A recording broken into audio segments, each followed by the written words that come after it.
just going to highlight some ongoing initiatives and projects from this year supporting the Complete Streets efforts. All right, next.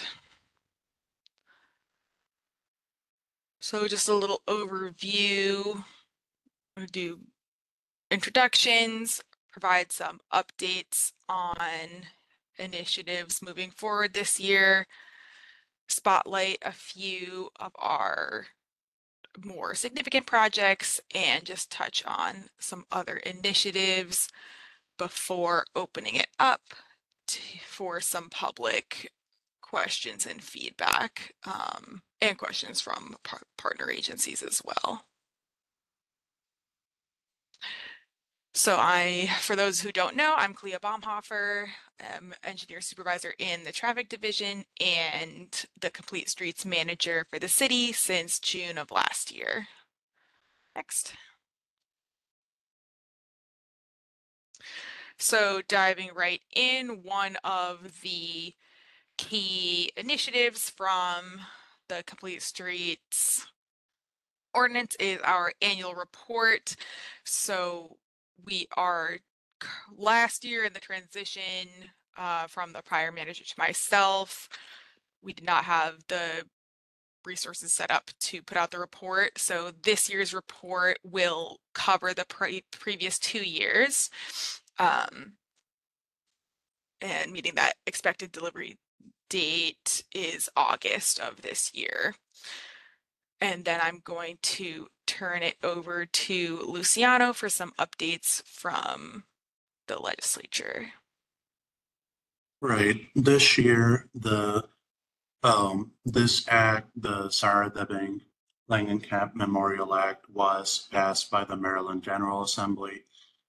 This act essentially makes it a crime, makes it a violation to cross over a bike lane, to either enter the bike lane, make a turn through a bike lane without yielding to authorized vehicles already on the bike lane.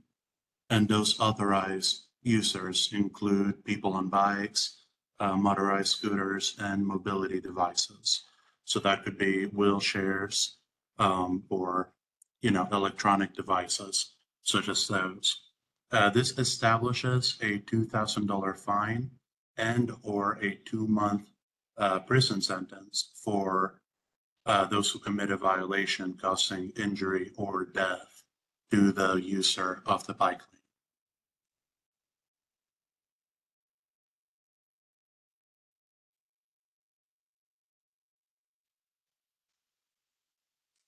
Okay, and continuing some discussion of a project spotlight that is in partnership with folks at MTA. We are putting out a bus lane automated enforcement initiative.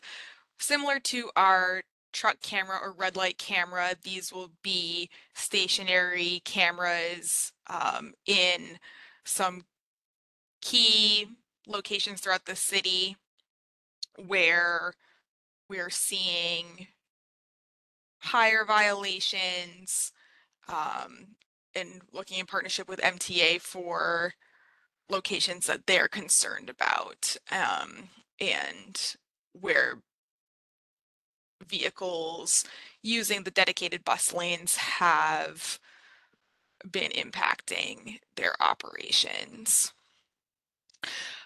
So we don't have a specific timeline yet. We are currently preparing an RFP since this the camera program must be bid competitively per the legislative requirements.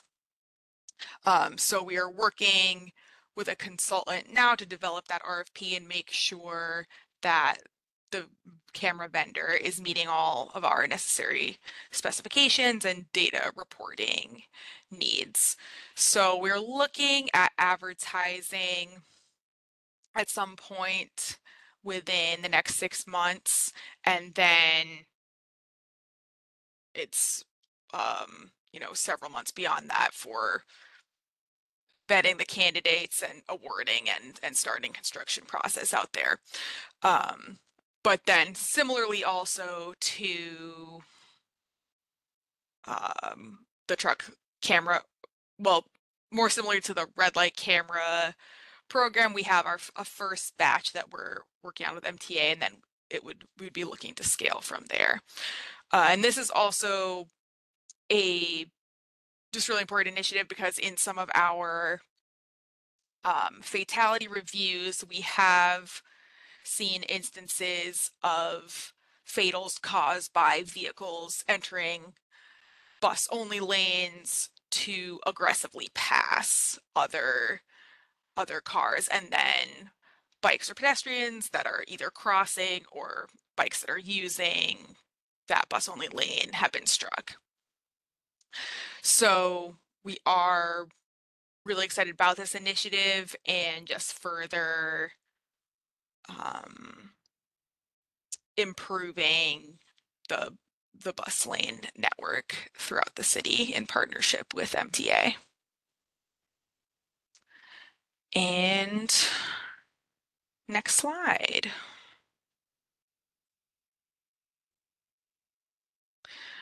So another exciting project spotlight for this year is our last mile connection for the Harford Road separated bike lane. And see, my map is looking a little bit faint here, but you can see we have existing separated bike facilities south on Harford Road from approximately 32nd up to Montebello Terrace, passing the Lake Montebello itself. And then to the north, we have separated bike facilities for about 2 miles all the way up to the county line. So in this last segment, this current install is northbound only, as you see in this photo, but the work is ongoing out there and the contractor is diligently working away. And I was very pleased to see that even without the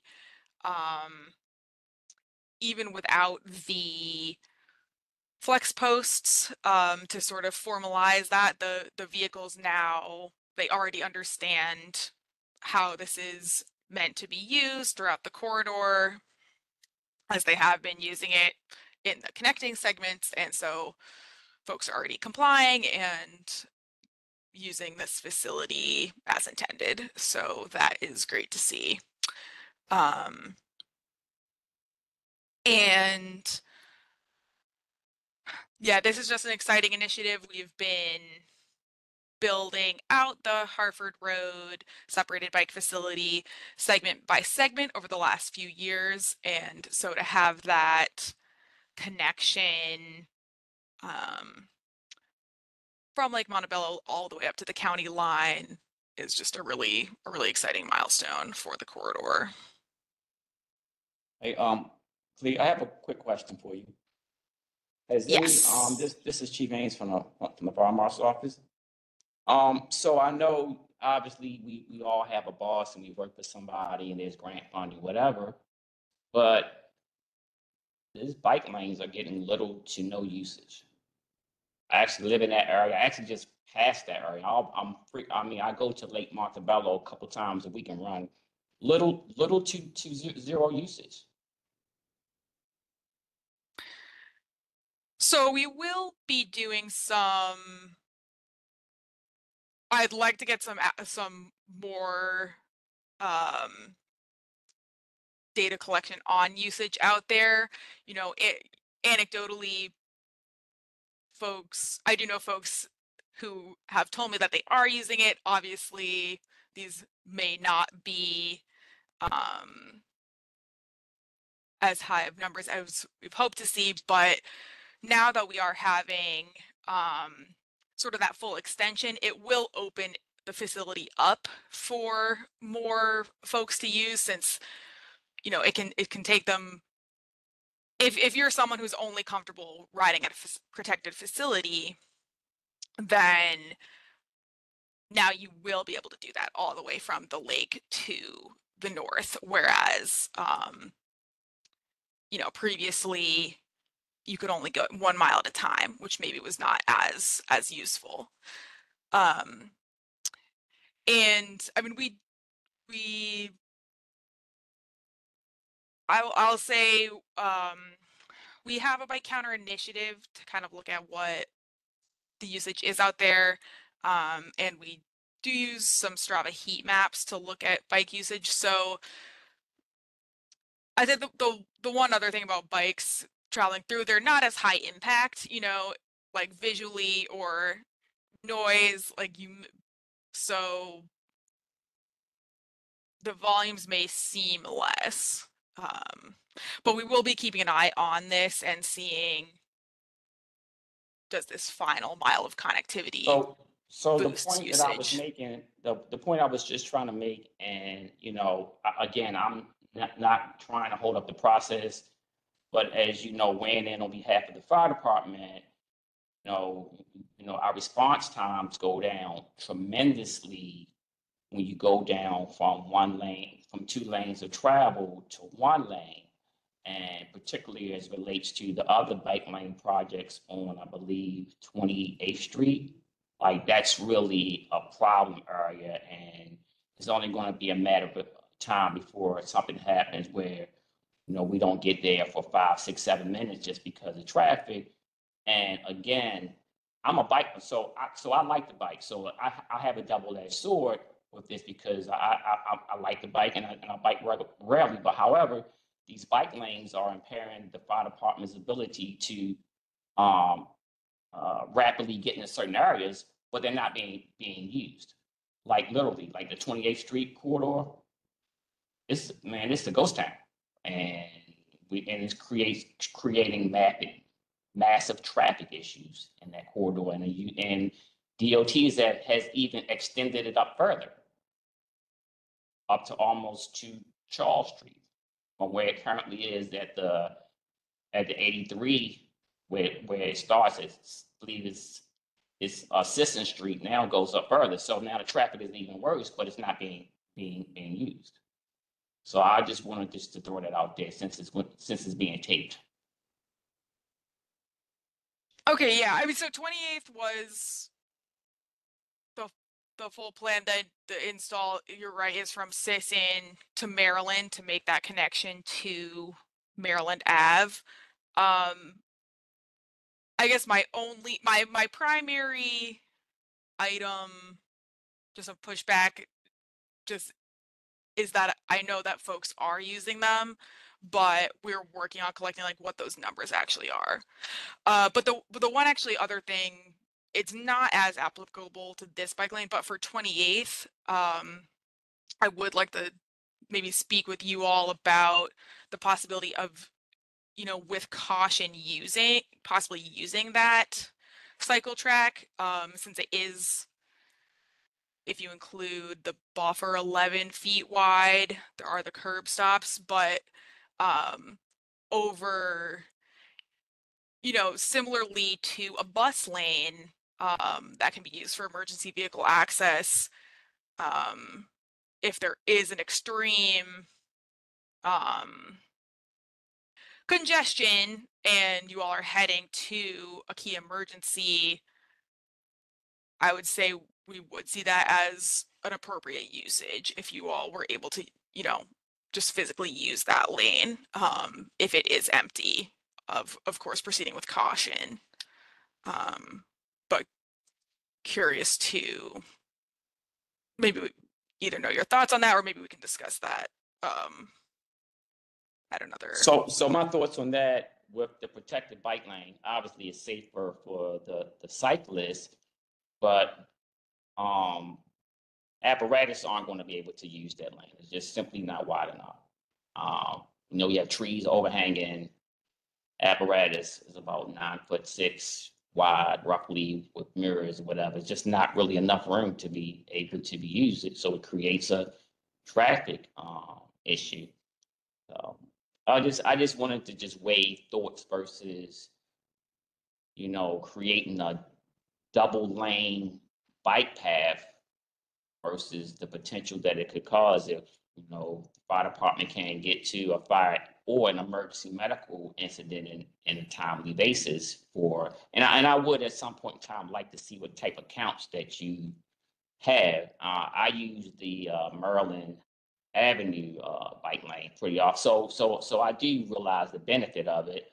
However, that's not as much of a travel street, obviously, because you have multiple lanes to travel. You can go Charles Street, and St. Paul Street. So, but when you got that 28th Street, you can't avoid but go that way to go east west. And you got the whole Bel Air Road and Harford Road with those bike lanes. It's definitely impacting um, how fast the fire department apparatus can get here. Again, I don't want to hold up your meeting. I just wanted to just push it out there to you. Thank you. Okay. Yeah, no, I definitely appreciate that feedback. And I'll just say, yeah, as we're looking at generally building out in the future, I'll just continue to bring you all in and discuss which are your most key response routes and just keep that as a factor. So I do appreciate that.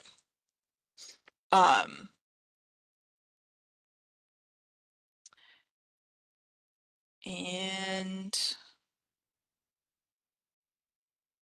yeah, for Harford Road specifically, just this segment specifically, I believe will have the work completed in another 2 weeks or so. So next slide.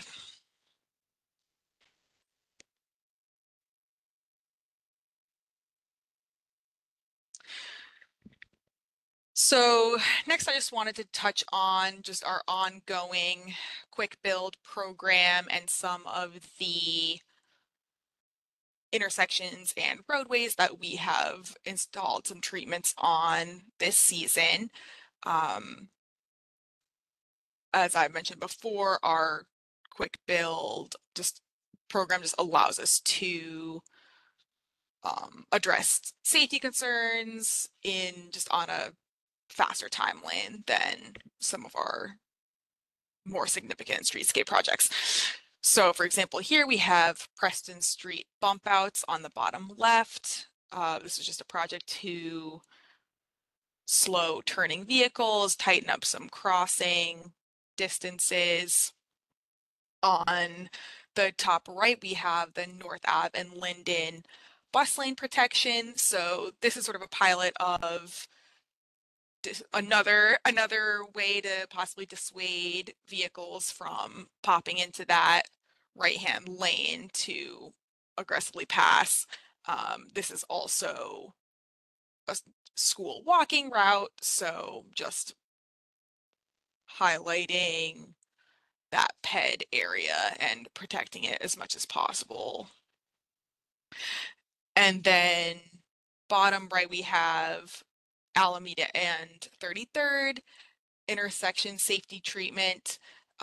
In this instance, 33rd experiences a lane drop here where east of the intersection is parked cars, but west of the intersection there were 2 lanes.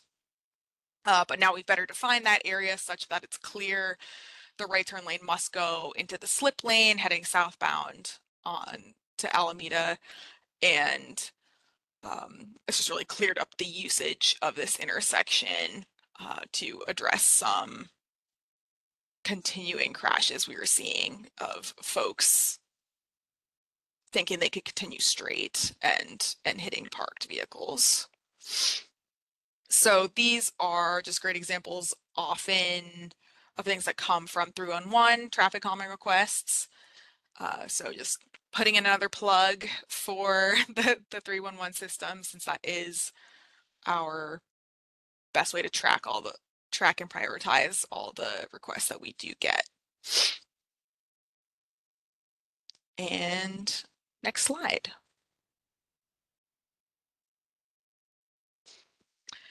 So also in other initiatives, I just wanted to highlight an internal training that we recently did at DOT. So this was a multidisciplinary training for DOT staff, which spanned several different groups. We have streetscape folks, bridge folks, ADA team, traffic engineers, and more.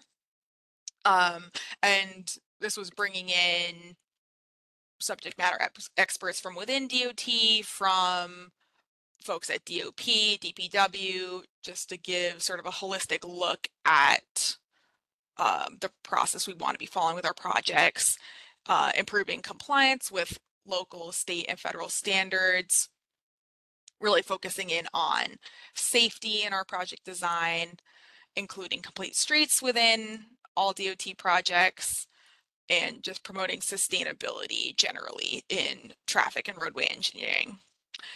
And I just wanted to highlight this just as an example of how we're operationalizing complete streets into our work, just having regular trainings that include it. And to also put in a plug if folks in other agencies have your own either this is a DOT training we have on a biannual basis. And you know, I gave a segment on complete streets within that larger training. So if you all were interested in having a complete streets training, either standalone or as a smaller segment of an organized training, feel free to reach out to Luciano and myself, and I can work to accommodate that with you. And you know, anything from overview of the ordinance, specific questions that you all may have, I'm more than happy to do that. And next. Okay, so at this time, I'm gonna go ahead and just open it up.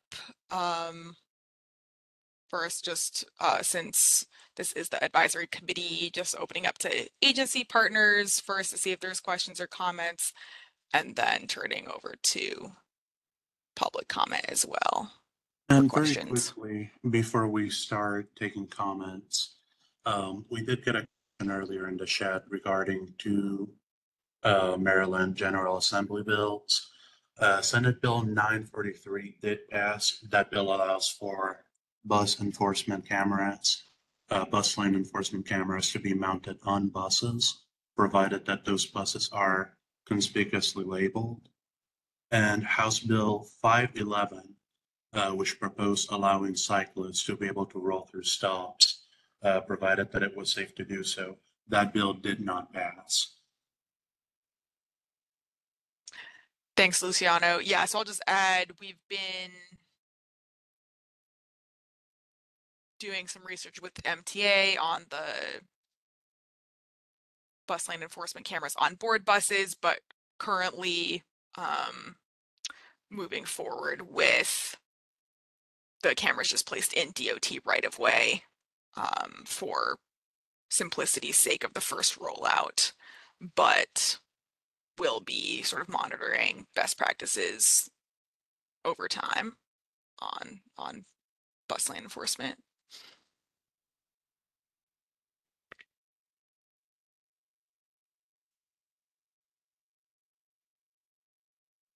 Danielle, I see you have your hand up. Hi, can you hear me okay? Yes. Hi. Okay, I'm Danielle Burton, and my role here is twofold. I'm with the Office of Equity and Civil Rights. So I'm glad to see a lot of these things that are happening, especially the bus lane with the cameras and all of that. That is great. But my other question is 311 request. You stated for people to call 311. My neighborhood itself has called 311 3 times.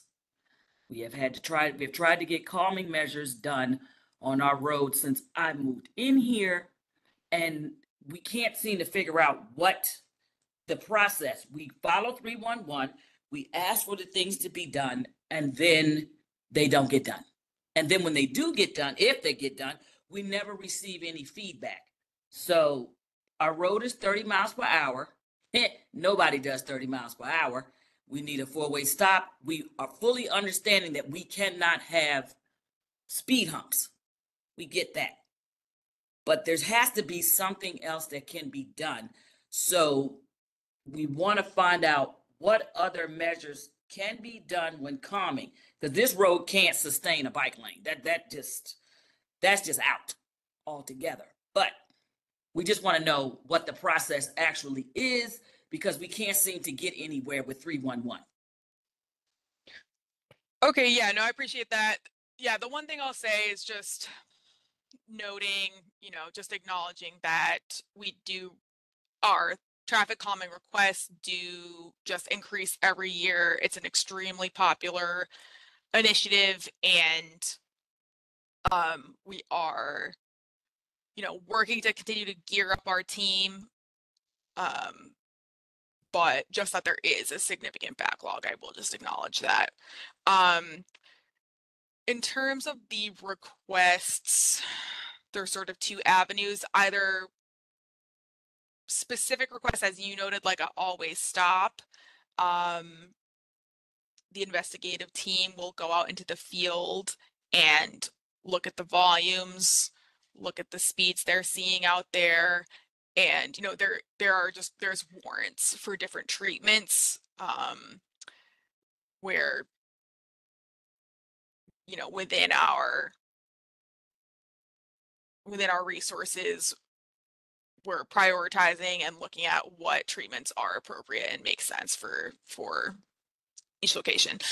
But so for specific requests like that, an investigative team would go out and look at it.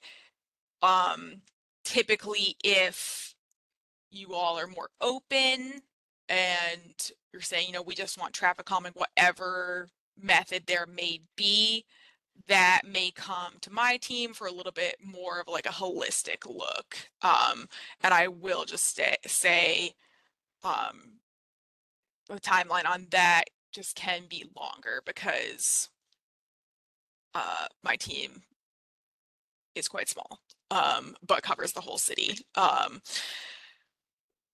that would be where, we could take a little bit look like, oh, maybe a four-way stop is not warranted, but we can,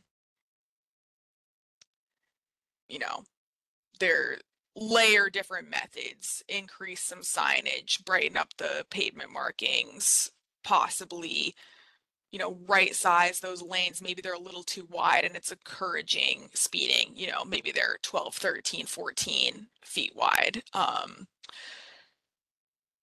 And the one other thing you can also do if there needs to be like a little more conversation around it would be reach out to the community engagement team, and they would be able to work with you to possibly set up a meeting or just like report back like a little more feedback on how that process is going. Okay, and what about striping lanes? Is that a different department within DOT? So the striping, my team would produce like a striping plan, or the investigative team could put in like just a work order for like a new crosswalk, say, and then there is a specific DOT team that does the striping. But within 311, either traffic calming could cover it, or there are also specifically, if it's like a refresh that's needed of something existing, that's its own 311 request for like refresh of faded crosswalk, for example. And if you wanted striping, for instance, on West Forest Park, there's parking on the eastbound side, but there's no striping to identify that is parking. So when you're trying to turn into your driveway, you almost get rear-ended, or they'll go into the parking side to go Mm, around you and almost hit mm. somebody's car that's further down the road, or they use that as though it's a lane if there's nobody parked there, and then cut people off. And so it's just very dangerous. And that's why I was asking, is the striping a thing that can be done as far as designate, showing that that is an actual parking and not the road, not a lane? Yes. Yep. No, And that's that a great comes to point. your department. Yeah. Okay. That's my last question. That's all I have. Thank you. Great. Thank you. All right. I see that Nate S has a question. That'd be me. Hello. Um, mine is kind of twofold, not necessarily two parts related to each other, but my first item is I frequently use the bike lanes, the protected bike lane along Light Street around the harbor, as well as the East Fort bike lanes. I have concerns about the upkeep on those. The East Fort is not protected, but in both cases, the road surface is really quite compromised. Um, and I was wondering if there are any resurfacing efforts that will be pursued on those. And then also, just a side note, we are running into a lot of scooters parked in the harbor area bike lane. Um, and then my other item, again, not necessarily related, but also just top of mind. South Hanover in general is just terrible for pedestrians. I was wondering if there could be anyone looking into, for example, daylighting some of those pedestrian intersections, incorporating pedestrian infrastructure, even if it's just crosswalk signals and striping, anything like that. And an extension of that would be, what are the plans for improving pedestrian access, possibly bike access to the new Baltimore Peninsula development? Because as of right now, it blows my mind that a project that large is so inaccessible from anything but car. Like I have to go from South Hanover up into the Harris Teeter area, down onto Key Highway, cross, walk through some sidewalk, and then the sidewalk disappears, and then that is your only way to get to um, the south the Baltimore Peninsula development. So those are the two things for me. Okay, yeah, so let's see, there are a couple items in there. For scooters, if you can report them if they're in like a nuisance or safety hazard location via the number on the side of the scooter, and the company is responsible to rectify the issue within 6 hours. Um, and we are able to issue fines if they don't address concerns. Um, Bike lanes, if it's like a dirt or trash concern, that can be reported on 311 using the dirty street category for like a sweeping request. It seemed like you were also referencing just the overall pavement condition. Um, we do have, I mean, so we have generally our resurfacing, um, just our overall resurfacing program annually. So, but that is a combination of the roadway condition, if we know of any other upcoming work such as BGE or others going into that area, we wouldn't resurface. Just point being, there's a lot of factors that go into building that resurfacing list. I'm not aware of Fort being currently programmed for resurfacing. But I would say if it's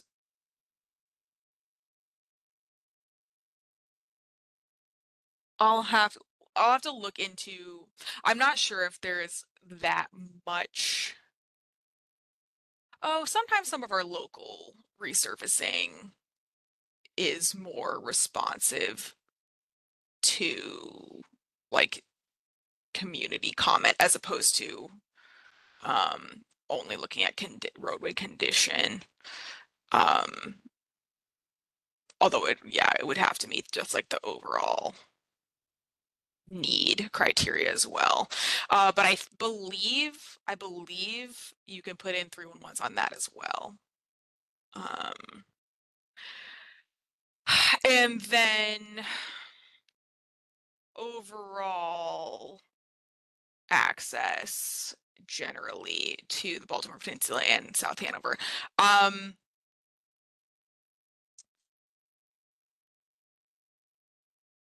Honestly, there's not currently a comprehensive plan on it, but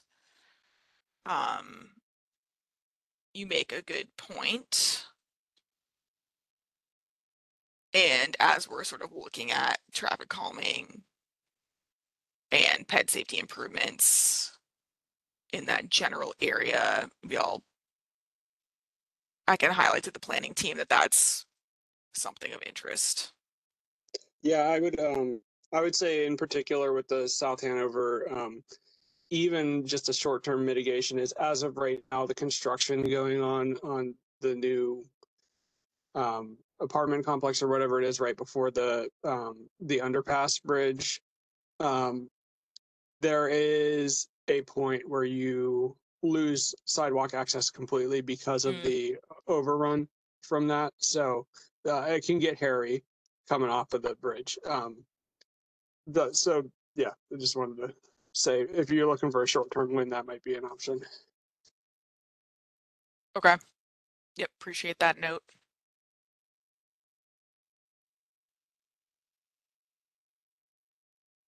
All right. I see that Kurt has their hand raised. Yes, hello. Thank you for having the meeting.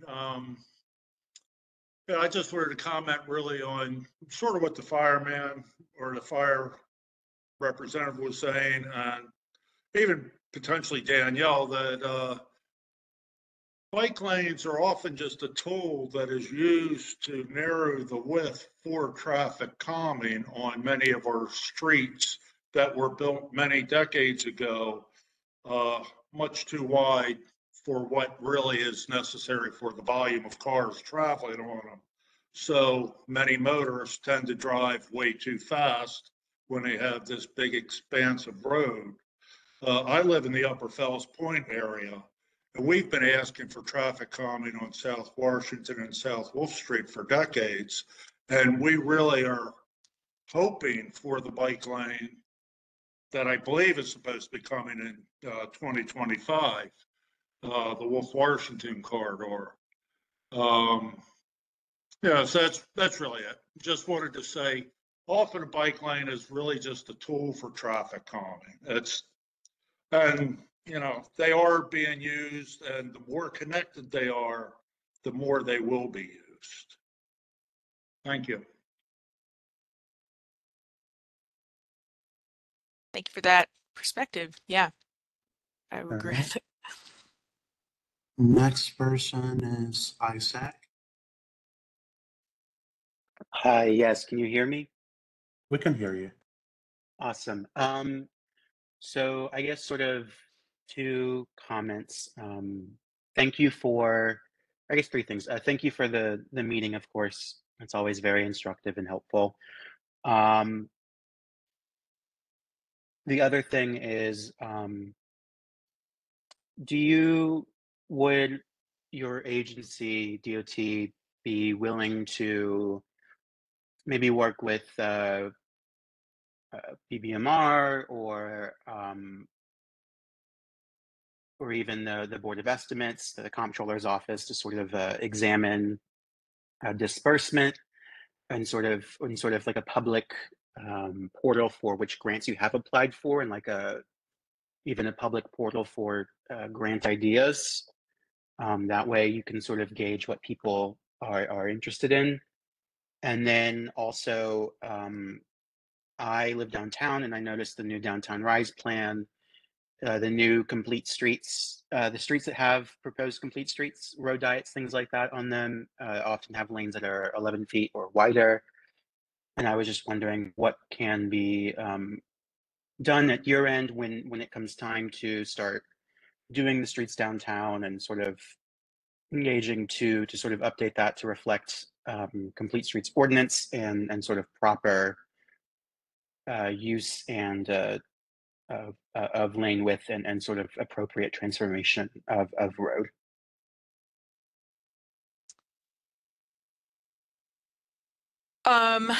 Yeah, on the grants, I guess I'll have to circle back with our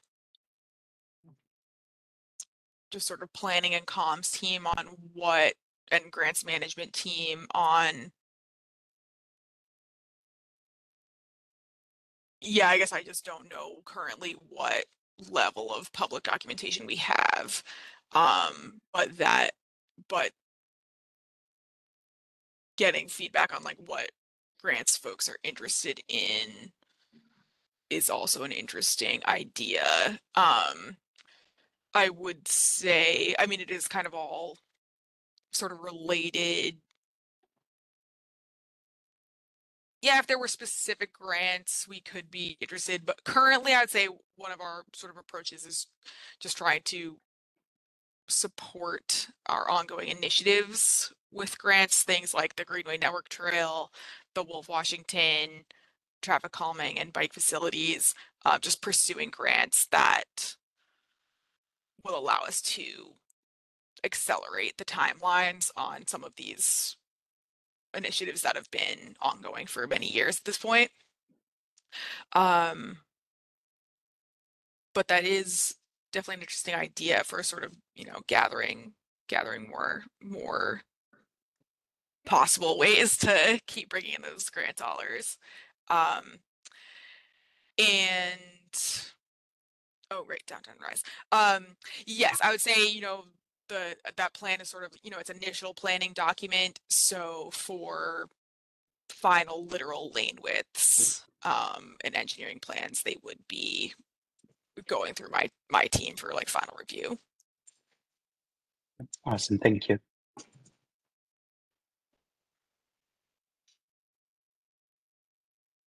All right, if anyone else has a question they'd like to ask or any concerns, please go ahead and raise your hand in the chat.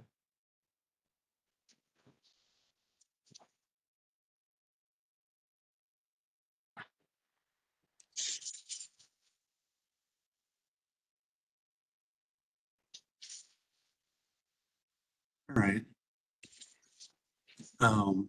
Zach, go ahead. Hi, everyone. This is Zach Blanchard, and I'm the Democratic nominee for the City Council's 11th District. And I just, hopping on the call and just to say I really appreciate what you guys are doing with Complete Streets, and I'm really looking forward to supporting your efforts going forward. So, and kind of to echo Isaac's point, thankful that we have these community engagement sessions. It's a good learning opportunity for me as well. So, thanks. Great. Appreciate the interest and attendance. And I see a question in the chat on if 311 is the best way to get a traffic calming study initiated, and the answer is yes.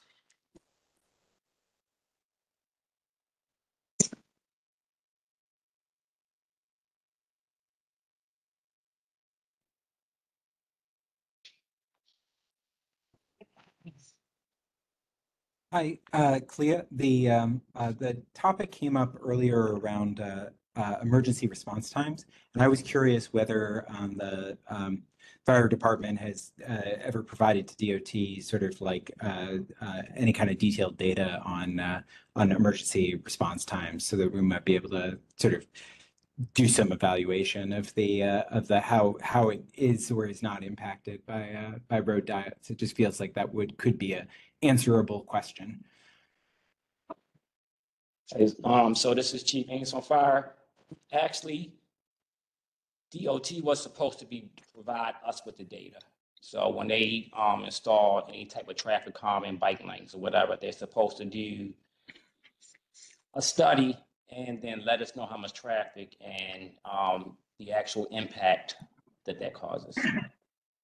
Is it possible to share? I should say I'm with the Baltimore City Department of Planning, and so we've worked with the Department of Transportation on a number of different data analysis projects in the past.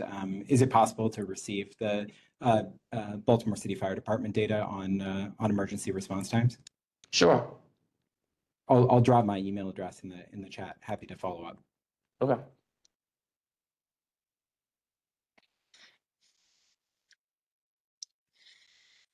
Okay, that's helpful. Yeah, in general, I'll just say our sort of studies would be more averages from what DOT would be collecting. It would be like, average overall travel times, that kind of thing, and may not reflect like in a specific emergency incident as well.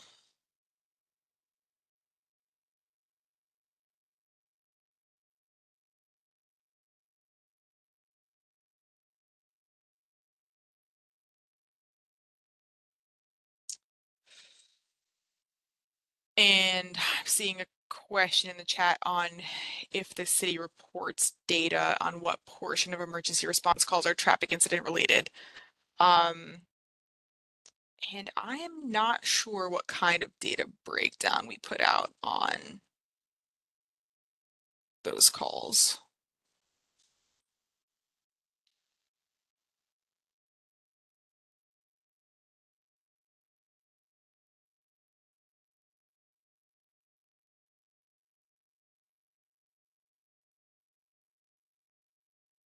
Can look into that.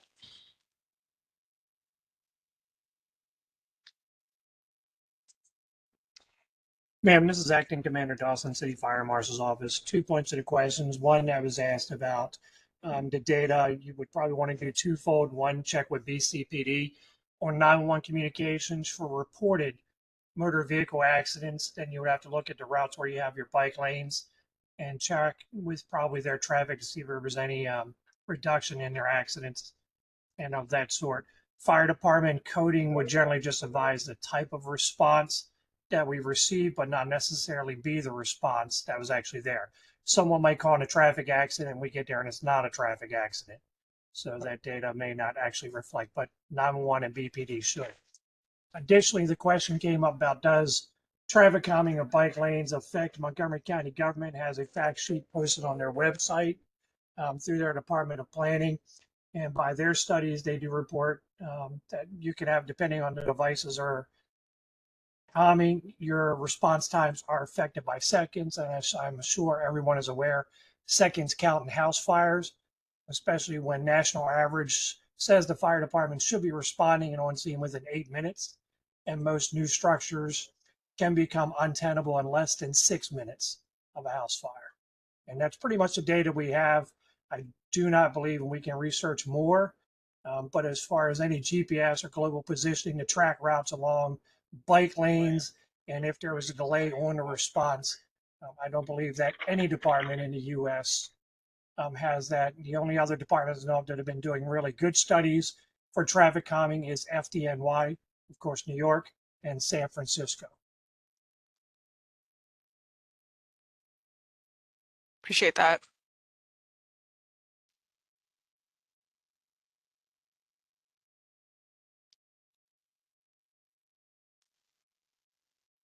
I will definitely take a look at the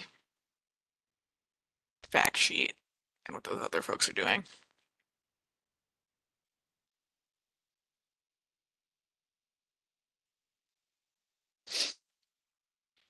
We have a few more minutes, so Again, any questions either from residents or from our partner agencies or for our partner agencies, we can go ahead and take care of those now, or you can feel free to follow up with us after the meeting.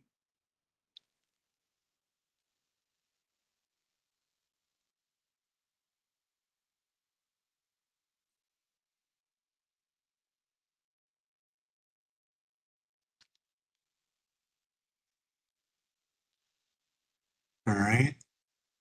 Seeing no questions or concerns, Clea, would you like to ask for a motion to wrap up now? Yes, putting forth the motion to end the meeting.